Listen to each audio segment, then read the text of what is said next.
Welcome to another lecture reading. My name is Melinda Cole Klein. From the 1200s, Europe witnessed changes, both social and economic, that set this civilization on a path that lasted until the mid-18th century.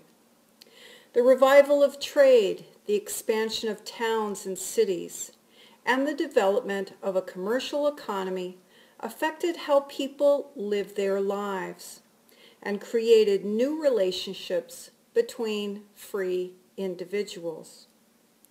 While Europe remained largely agricultural, the revival of market-based economy that was competitive offered new ways to make a living as they aimed to enrich their lives. The High Middle Ages, until the voyages of Columbus, are characterized as a time in which classical literature and knowledge was again popular among elites and intellectuals.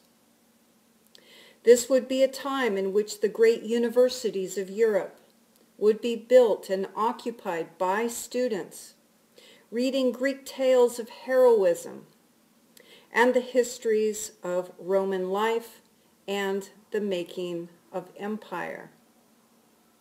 It would be in this time after the Black Death once again would make its mark on history, embarking on a path that would lead us to our modern age. My lecture is titled The Black Death, Peasant Revolts, and the Renaissance, 1280s to 1480s. The historical categories that I have included in this lecture are as follows. Unseasonable weather and famine in Europe, in particular decades of bad harvests and the Great Famine between 1315 and 1321. The Black Death and its history in Europe. Peasant revolts in France and England. Economic trade and European competition. In particular, I'm going to pay attention to time spent on Flanders, trade access for wool and French wine, and then leading into and across the 100 Years' War, 1336 to 1453. And then this lecture will continue on with elements of the Renaissance, the rise of European universities, spend some time on the Medici family, in particular in regards to banking and Renaissance politics in Florence, and then finally with poetic literature, in particular time spent with Dante and Chaucer. While trade routes reopened during what is remembered as the Mongolian Peace, in the 1200s, this was a time in which there were cold snaps with early frosts that could ruin crops. The great warming, it seems, was coming to an end. For about 400 years, the world's climate was 4% warmer from about 900 to 1300. But at that time, farmers noted changes they had not heard of or witnessed themselves. This included dry summer months or late spring frosts. In May, along with peasants losing farmland to advancing glaciers in alpine regions of Europe. By the early 1300s, the climate varied between unseasonable cold and frost conditions to chilly fall months. For at least 4 decades before the arrival of the Black Death, Europeans experienced years of bad harvests, which led to unhealthful diets. While it is still a bit of a mystery how the plague of 1347 and beyond spread so quickly, one common theory leans in the direction of persistent dietary issues of the time. It is possible a good portion of the population was undernourished or in mediocre health by the time the Black Death arrived. By the year 1315, this was an especially harsh one. Gushing rains washed away topsoils. Farmers lost lands valuable to their planting endeavors. Meanwhile, rains that fell late in the summer of 1315 devastated wheat crops. When the growing season shortens, as it has periodically, crops do not ripen fully. Events such as these lead to outbreaks of famine, because the unripened grains could not be ground into flour for bread or be used as a malted mash for beer, such as in the history and the case for barley. These conditions hit Europeans hard, as they had been struggling with overpopulation during this period. Now, without enough food to sustain them through the winter, food shortages, especially for those living away from fishing villages or major waterways, were more common than it had been in the past. Scholars have estimated that by 1300, most of the land worth farming in Europe was already under the plow. Before 1300, towns and villages had been self-supporting for a year with stores of grain put by. But this supply could not meet local demands after a series of bad harvests. It has been about 15,000 years since the end of the Great Ice Age. Since then, population soared and people migrated to far reaches of the globe.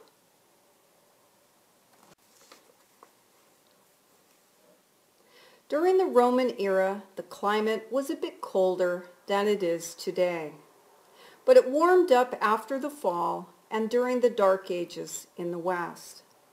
And between 1315 and 1321, Europeans experienced about a decade of famine due to cold and wet weather conditions, while winter-like conditions continued into April or May, or began much earlier by September.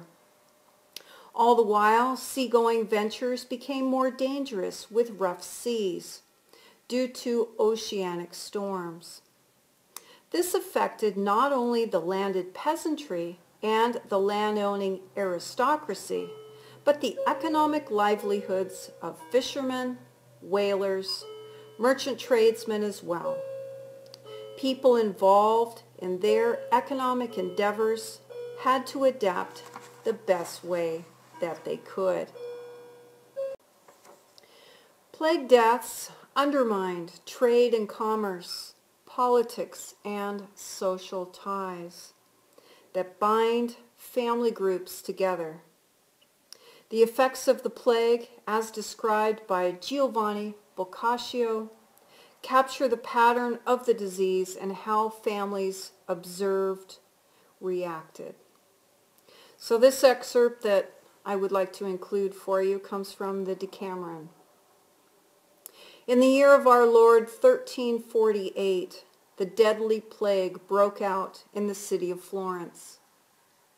At the onset of the disease, both men and women were affected by a sort of swelling in the groin or under the armpits, which sometimes attained the size of a common apple or egg. Some of these swellings were larger, some were smaller, and all were commonly called boils. From these two starting points, the boils began in a little while to spread and appear generally all over the body.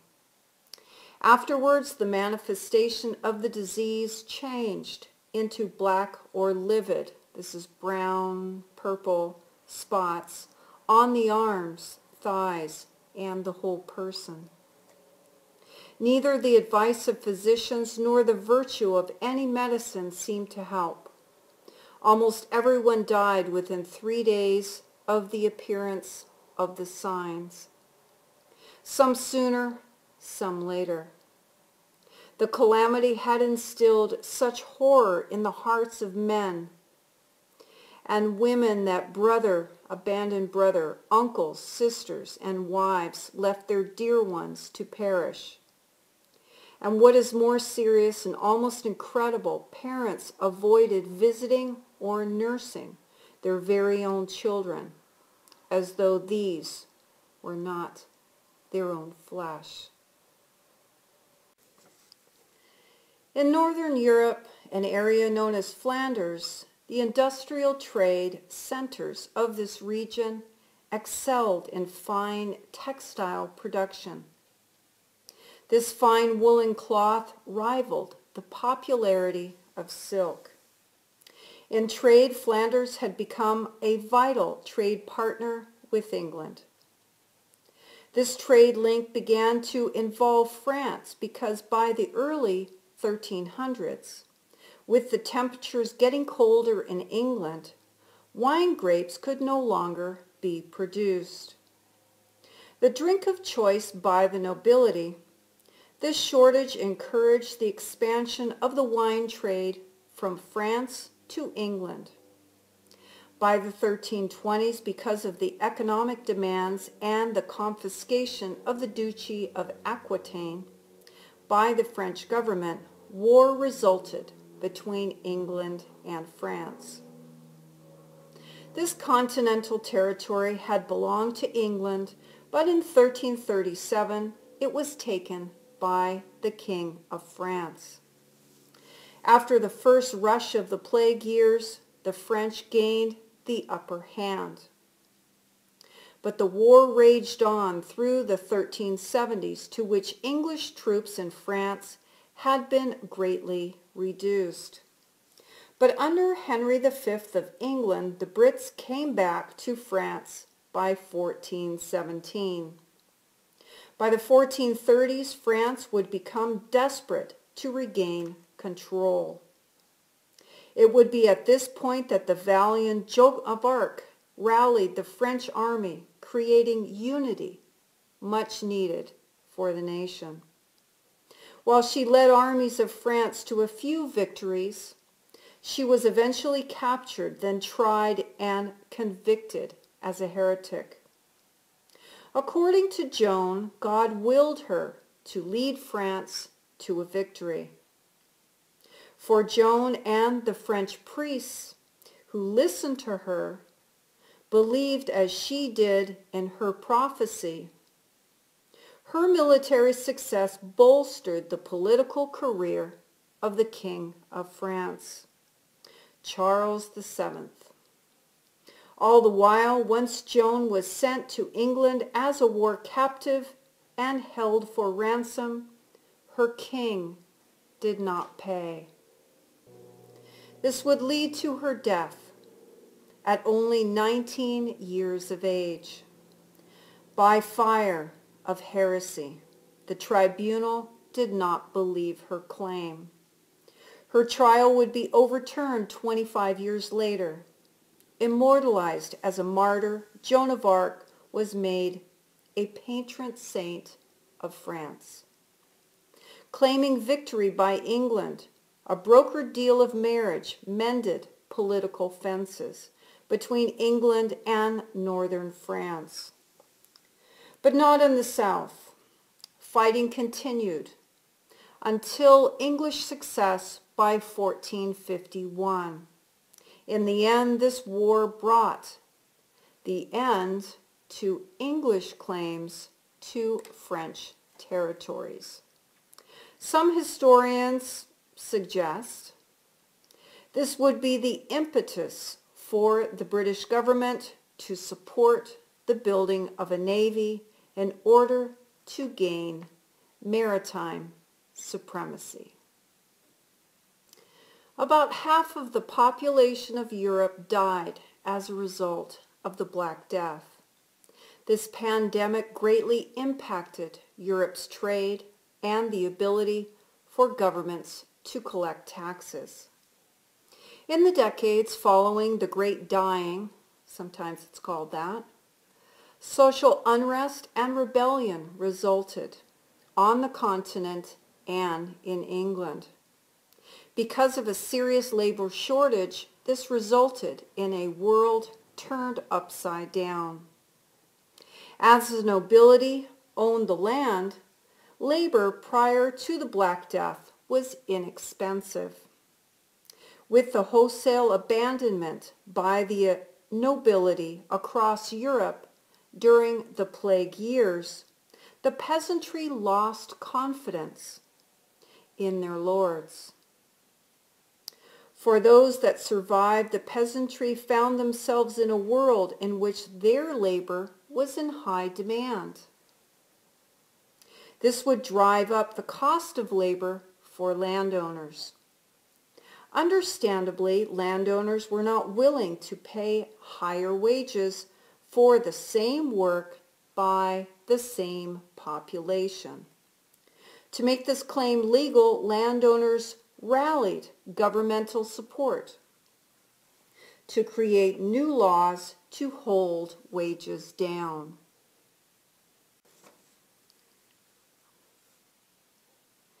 This was accomplished in England by 1351.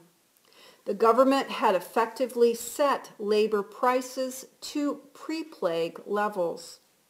Additionally, the government set limits on peasant mobility, reducing the likelihood of a free peasant class to arrange their own terms for work. In the years following the plague, there were changes, as noble families retreated from cities to their country estates. They waited out the plague. Peasants who survived learned how to earn wages, negotiated their own contracts, such as when paying rent or for terms of work.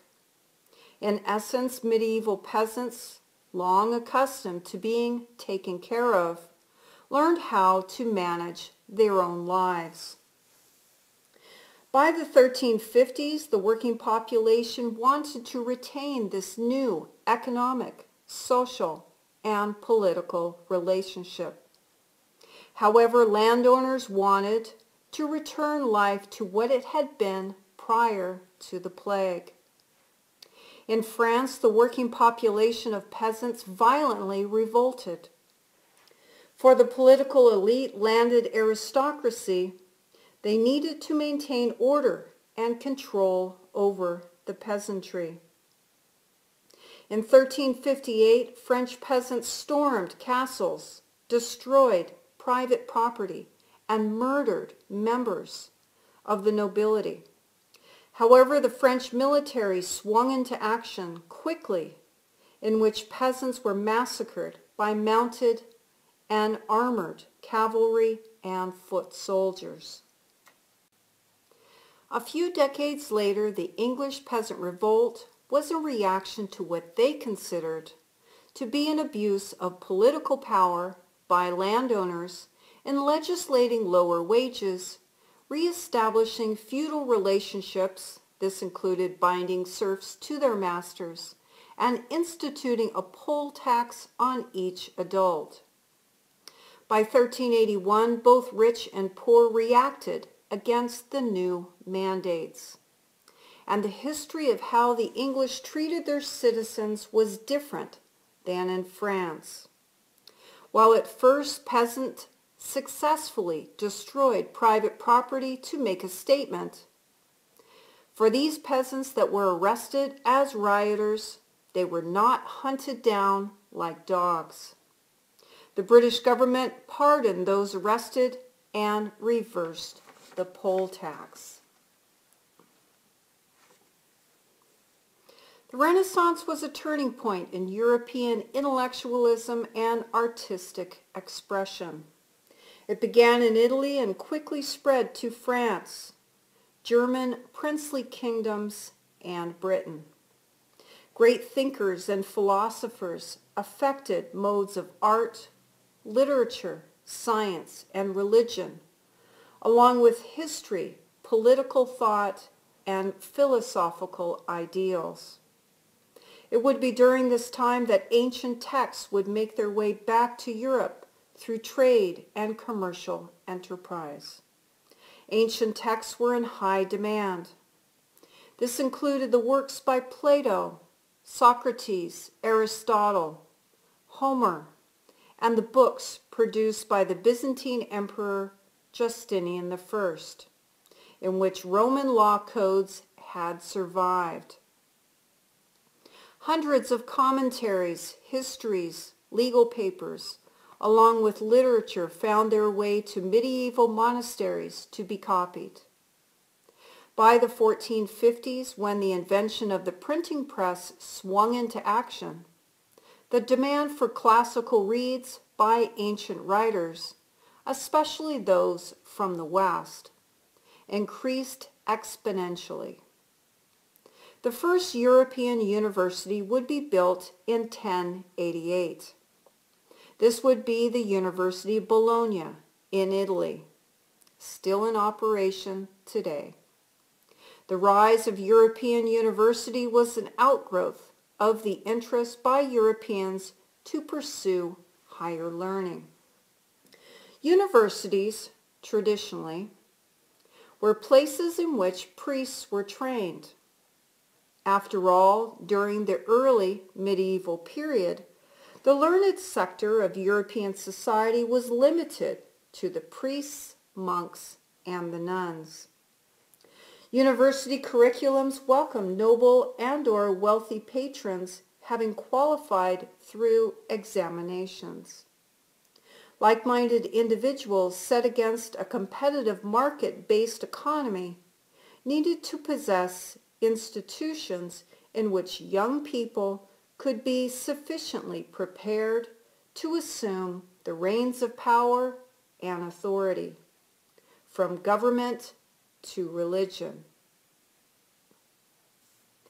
Medieval universities offered degrees in civil law and theology, but curriculums would expand in time to include other disciplines such as medicine and mathematics.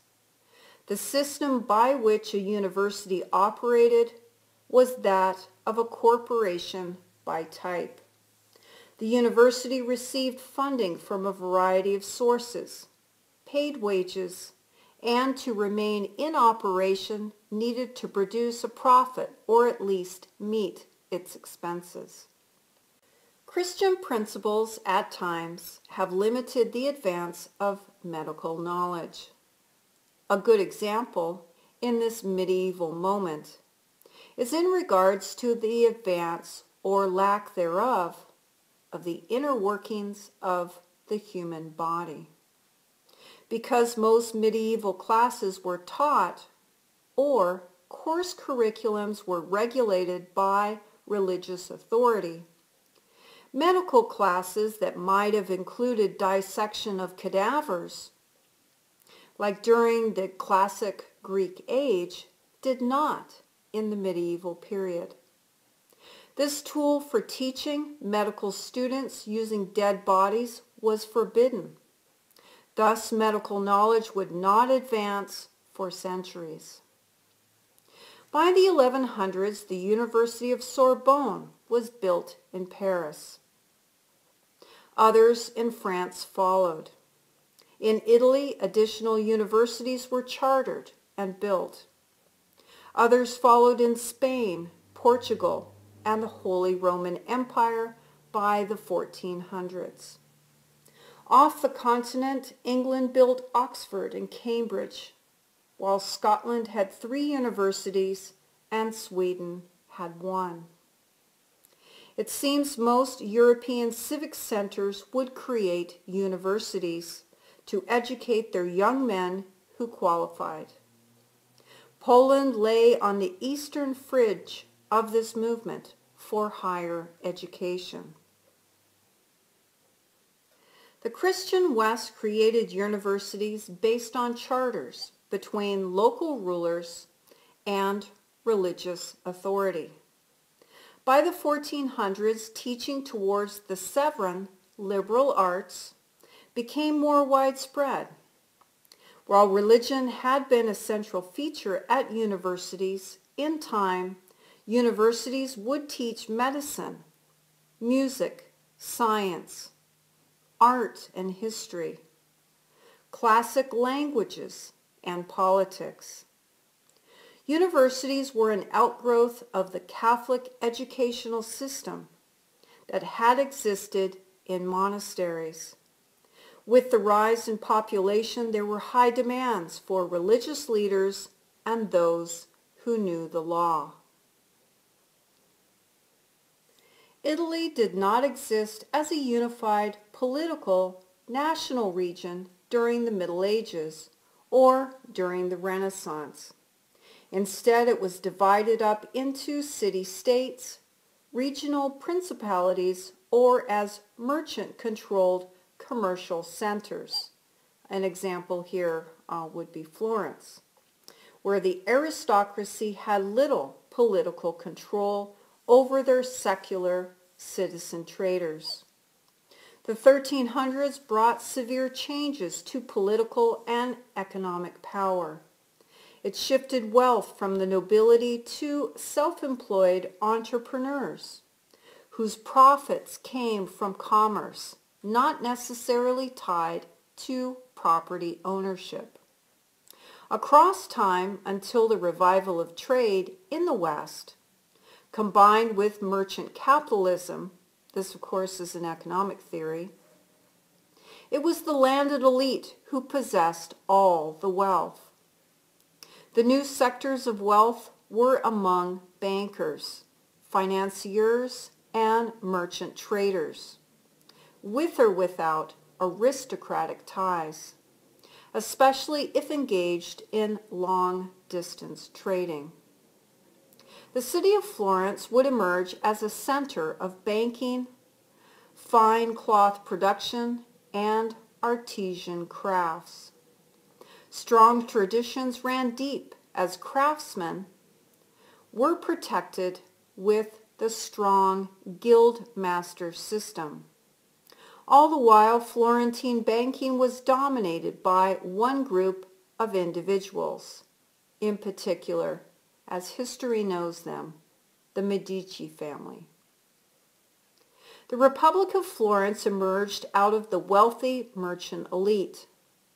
The Republic had been founded by a small group of wealthy merchants who shaped government policies to benefit their own commercial and family interests. By 1434, Cosimo de' Medici took control of the government, professing it was best for the Republic.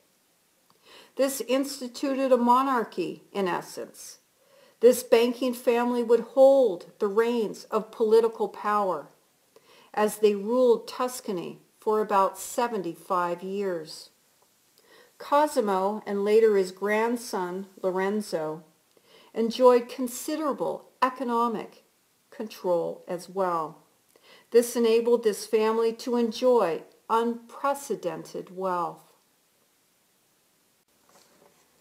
However, by 1494, the French nobility expelled the Medicis from absolute political control and the family dynasty collapsed. Later, the daughter of the Grand Duke of Tuscany, Maria de' Medici, would marry the King of France, but live in a very unhappy marriage. Maria, the Queen Consort of France, would bring into this nation the Renaissance world. As a point of detail, when she arrived, the French court was still eating with their hands. Maria introduced the habit of using forks, knives, and spoons to eat with and to serve each individual their meal on a plate rather than everyone eating out of a common bowl. Her lasting effect, among others, is to women's fashions. Maria wore a corset. It was argued by physicians that sitting up straight was good for the digestion. So fashion standard was set, and it came out of France. Women who could afford it wore corsets. This practice was customary until World War I or the 1910s. This type of undergarment was a feature of dress, later developing into the bra, girdle, and control top hosiery. Now we're going to move on to Renaissance poetic literature, and I'd like to talk a little bit about Dante and Chaucer. Dante Alighieri was an Italian poet born in Florence. He descended from an ancient family. His father had a government job.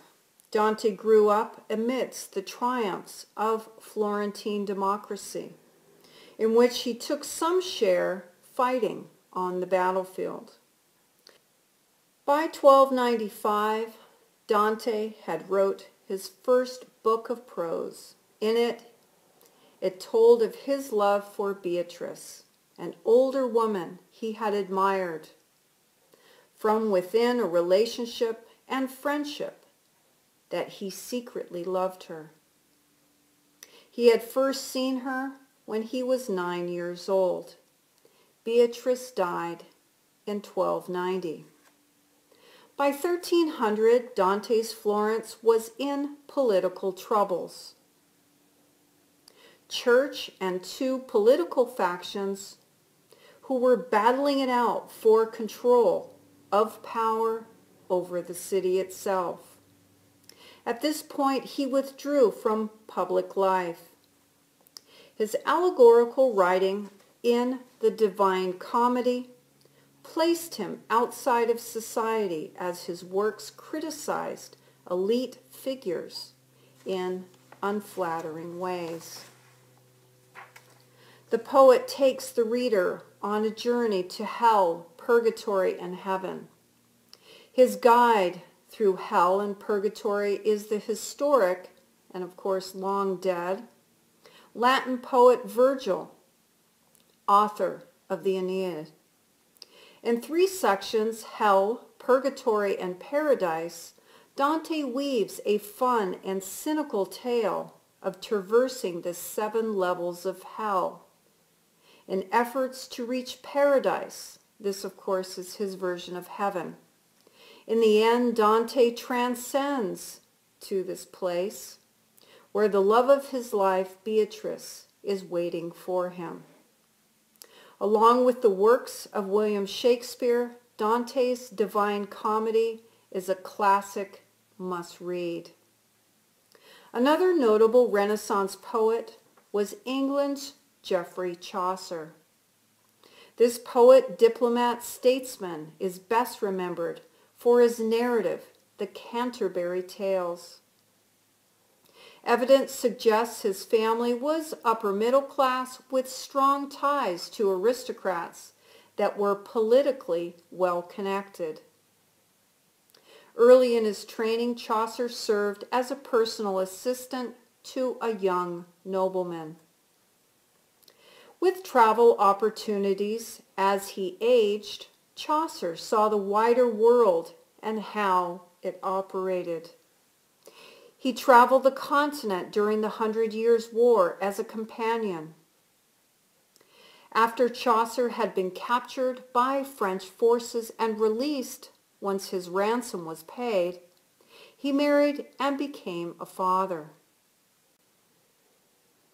By 1370, after studying law, Chaucer worked as a legal assistant. Afterwards, he took a trip to Italy.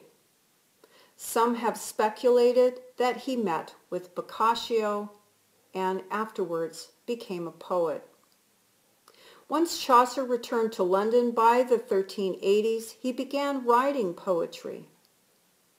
And this effort would become the Canterbury Tales, but it would encompass 12 years of work. By the 1390s, Chaucer was retired and enjoyed a small government pension while he lived out his days in the vicinity of Westminster.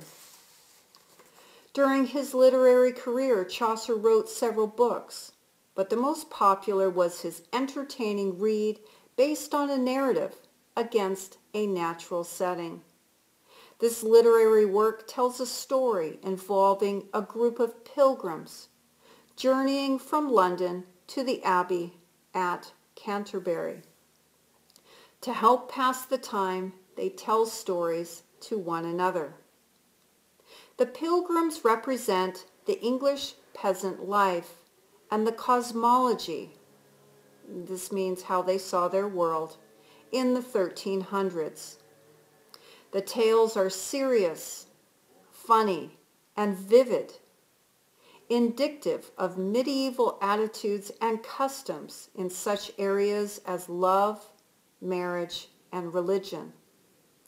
Chaucer was a master storyteller, otherwise known as a bard. This brings an end to my lecture, The Black Death, Peasant Revolts, and the Renaissance. Thank you.